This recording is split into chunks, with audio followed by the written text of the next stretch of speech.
How to fix could not connect to iCloud problem.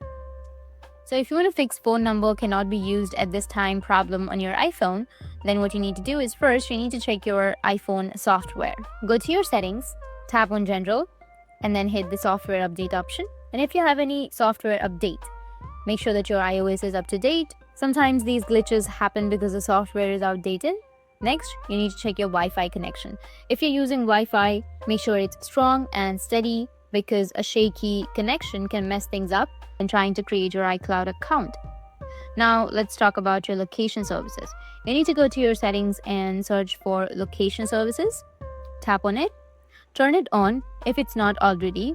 This can actually help with the verification process. Once you've got all this sorted out, now here's what you can do.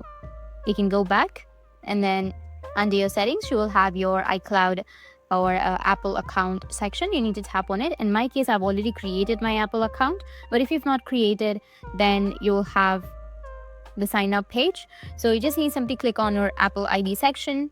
You'll see an option of don't have an Apple account on the bottom. You need to tap on it and then follow the prompts to fill in your details.